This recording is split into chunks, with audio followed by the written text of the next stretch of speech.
Right, today I'm going to be showing you how I worked through this pop art inspiration of the repeated outline image in Adobe Photoshop. So this link was sent to me from an Adobe email where they send you tutorials and tips, and a lot of times there's free downloads, so I really recommend subscribing. So the actual blog that it takes you to, it has a 1-minute video that walks you through the steps.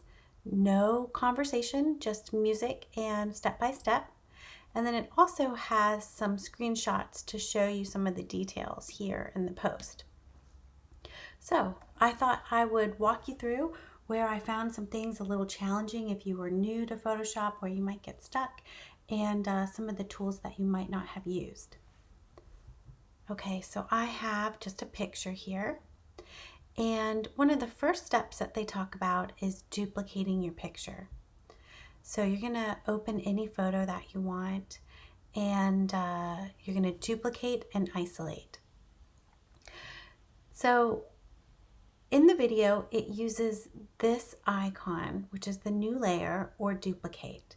So if you just click it alone, you get a blank new layer. So I'm going to go ahead and trash it. If I drag the layer, any layer that I want, and then let go of it, open over that icon, it actually duplicates it for me. And you can see the duplicated layer is not locked. All right, so that's the first thing. So the next thing that they use is a tool that is using AI and is newer. And you may or may not have it shown in your default toolbar. So if you're looking for it, you're normally going to go to the ellipse that you're going to see at the very bottom of your toolbar, and you'll have all these extra tools that might not be showing. And so for me, it's the object selection tool, and it was almost at the bottom. So this is not a tool I'm used to really using. All right, so the idea here is instead of using your pen tool or your magic wand tool or other selection tools, they have this tool that can pretty much find objects, especially if it's a background. That's pretty easy. So the settings for it are under this gear. So just like any tool, once you've selected it, its additional settings are shown up at the top. All right, so I can see the settings, and I have it auto show overlay. It shows it as black. It's an opacity 65. So that's why when I go over the image of the girl here, that it makes it dark. So I'm going to click once, and when I click once, I get my marching ants, which means I have my selection made. So the selection looks pretty good. It may or may not work well for you. And what I'm going to do different is I'm going to cut out the inside here. And so how you do that is Option on your keyboard is going to give you the option to subtract out areas. And up here on mode, you can pick rectangle or lasso. So I'm going to use lasso because that's going to let me actually draw the space, right, that I want to remove from the marching ant selection. Okay, so I hold down Option the entire time, and I let go of my mouse before I let go of the keyboard. In fact, you can keep the keyboard going. Now, if you hold down Shift, this is how you can add to your selection. So if there is a part that you want added that isn't currently part of your selection, you can use the plus and bring it in, and then the option to delete. And I'm on a Mac, so that's why Option is the button. Okay, so once you have your marching ants around the figure or whatever it is you're adding your outlines to, you're next going to use the mask button. So that is this circle and a piece of paper icon. All right, so now we have mask. So basically we have just the cutout, right, of whatever you've selected, and then the bottom layer is the full picture. All right. So the next thing that they did is actually, I don't know that they mashed yet, but they took this, let's look at what we have here.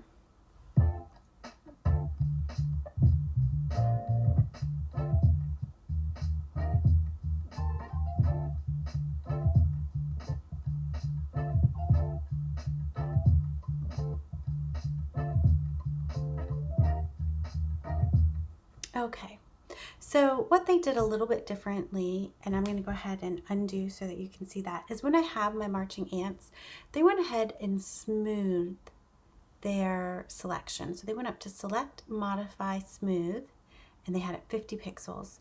So it's a little bit less detailed of a line that we're going to be creating. Then they went ahead and mask. So that was the other step. The next thing is using the effects. So this gives you a drop down and it's going to go to stroke. All right, so this brings up your layer style. So I have already done this, but typically you're going to have one stroke. So you're going to check it on and you can do it about 40. You can pick a color that you like. It's going to be outside. Now, when you say plus, it puts another one below. Okay, so this time it's the same styling, but we're going to make this outline even larger. So probably about 110. Position outside. You can pick another color. So I'm going to pick a pink. And then you can plus again, which will give you the exact same stroke effects. And this time we're going to make it maybe 200. And you can see it's stacking, that the very first one, this is what's on top, this is what's behind. It's outside, and we're going to give it another color. Okay, so now we have our 3 strokes. All right, I'm actually going to make a new layer so that when I'm painting, I am painting on its own layer. So we're going to use the paintbrush. You can adjust your size and your hardness. Smoothing 100%. All right, so now this is when you just get to kind of add some flair. To pick your colors, if you hold down Option on your Mac, you can select your colors. Now I have a turquoise. You can start to just kind of make some decorative lines. All right, Option again on my keyboard, select the pink. Can add another line. Option on your keyboard again, select your purple. Now you can add your purple colors in.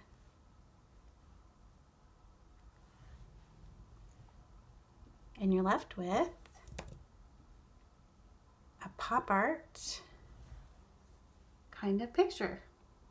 All right, so that is what this quick tutorial on the Photoshop Adobe website is showing you.